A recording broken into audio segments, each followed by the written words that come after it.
हाँ भैया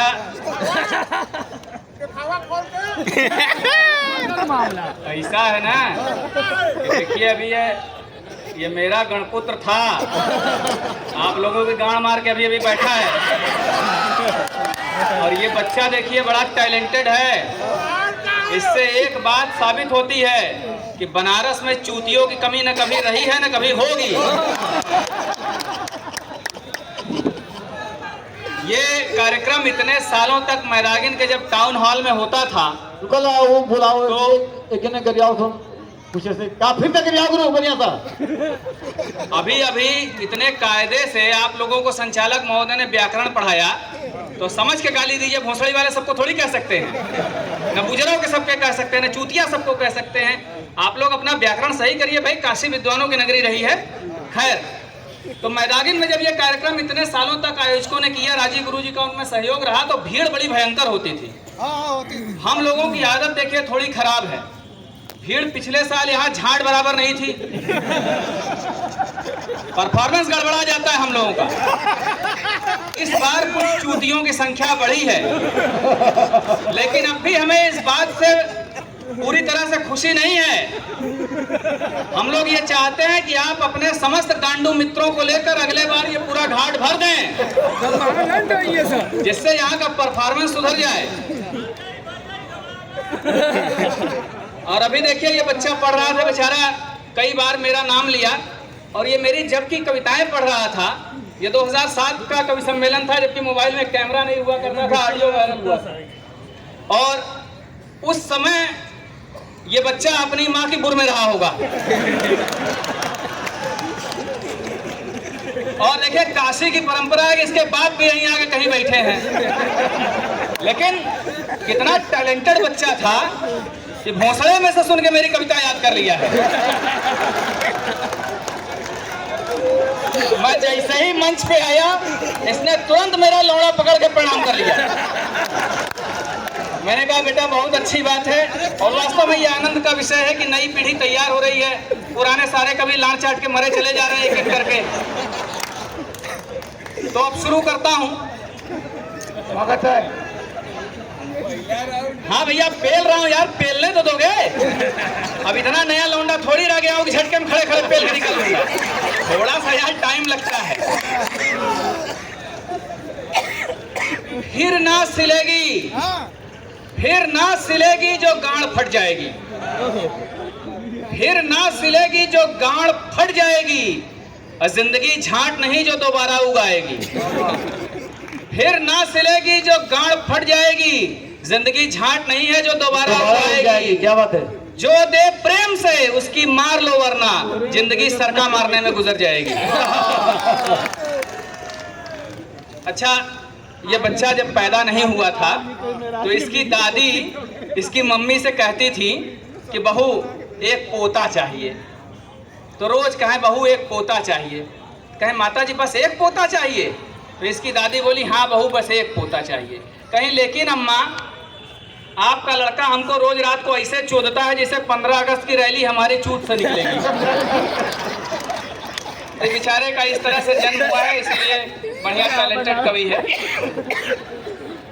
समस्याएं हो जाती हैं लॉकडाउन में। भाइयों गुक्कत जी हैं, बड़े अच्छे कवि हैं, वरिष्ठ कवि हैं, प्रतापगढ़ के हैं। इन्होंने मेरी शादी प्रतापगढ़ में करवा दी।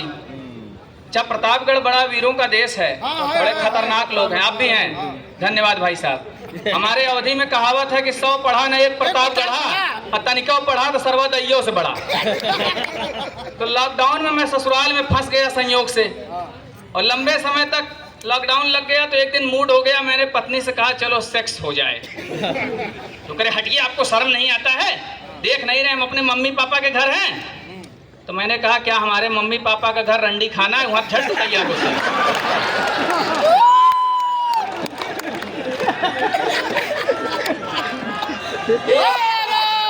अच्छा, महिलाओं का अलग नाटक है। भोसड़ी वाले नारी सशक्तिकरण कर रहे हैं इनकी माँ की चूत में। और हर रेलवे स्टेशन, हर अखबार का आधा पन्ना मादरचोद मर्दाना कमजोरी के इश्तेहार से भरा पड़ा है। भोसड़ी वाले नारी का सशक्तिकरण कर रहे हो तो मर्दाना कमजोरी की दवाई कहाँ इतनी बिक रही है? राजू गुरुजी बड़े अब तो बूढ़े हो गए हैं, अभी गए एक हकीम के यहाँ, और जितने साले मर्दाना कमजोरी के डॉक्टर हैं 99% मादरचोद जुल्हे हैं। इन भोसड़ी वालों को चूत और लंड के सिवा कुछ सूझता ही नहीं। चूंकि मैंने भी चूत कुरान पढ़ा है, ये गए एक सेक्सोलॉजिस्ट मौलवी के पास, उससे कहे कि देखो ऐसा है, हमको दवा दे दो तगड़ी, सेक्स कर पाए एकदम दौड़ा दौड़ा के, कई गर्लफ्रेंड है इनकी। तो दवा दे दिया, ही आए तो दवा का पूरा 2 गोली चाप पे खाए, काम लगाए, लेकिन 2 मिनट में मुकदमा खारिज हो गया। टेंशन में पड़ गए, तो उसको फोन किए, कहा भोसड़ी वाले मौलवी मादरचोद कैसी दवा दिए हो बे, 2 गोली खा ले सारे, तब वो 2 मिनट चले। कहा ऐसा है, आपको लग रहा है ज़्यादा पावर के लिए कि थोड़ा डोज बढ़ा दीजिए। तो अगले दिन 4 गोली खाए, थोड़ा परफॉर्मेंस सुधरा, लेकिन इनको संतोष नहीं हुआ। ब्राह्मण आदमी देखे लालची होता है, इस संतोष नहीं कर पाए, एक नई माल मिल गई। इसके बाद ही पूरा 30 दिन का जो कोर्स था पूरा ले लिए गर्म दूध के साथ, और इस हो गया साइड इफेक्ट, लौड़ा बढ़ना शुरू हो गया, और सरवा सरसर बढ़ते बढ़ते बढ़ने लगा, इनकी देह में लपेट लिया लता की तरह। तो बड़े संकट में पड़े, तो ये गए उससे मिलने, तो शिवा के साल ओढ़ के चलिए, पूरा लपेटा है साला, कमर से लेके सीने तक, यहाँ गर्दन तक आके सुपाड़ा झांक रहा है। तो वहाँ गए तो गेटा पे खड़े हुए, कहा अंदर आ जाइए। कहा अंदर क्या है, बहुत हालत खराब है। तो उसने कहा क्या दिक्कत है? साल अपना ठाकुर की तरह, सोले के ठाकुर जैसे खोल के अपनी हाथ दिखाया था अपना, इस साल खोल दिए तो देख रहा पूरा लंड लपटा है शरीर में, भौचक्का। कहा ये कैसे हुआ? कहा अरे हम क्या बताएं हकीम साहब, कुल दवाइयाँ खा गई, वही के साइड इफेक्ट से ही बढ़ गया हो। क्या अच्छा अंदर आइए, देखते हैं, काट पीट के छोटा कर देंगे। कह रहे अंदर आइए। कहे नहीं आ पाएंगे। कहे क्यों नहीं आ पाएंगे? कहे अरे अंड को सवा ठेला पे लदल हो पिछवा।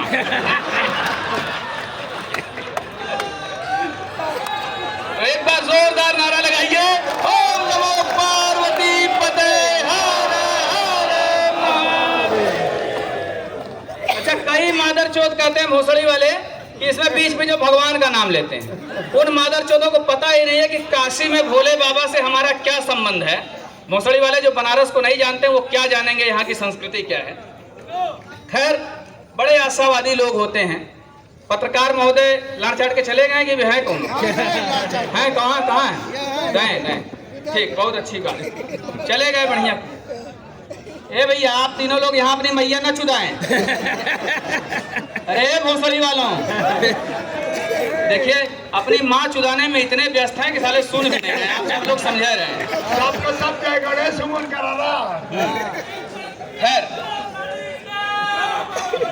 एक बार राजू गुरुजी के यहाँ एक नई नौकरानियां, वैसे तो बहुत खेली खाई रहती हैं, लेकिन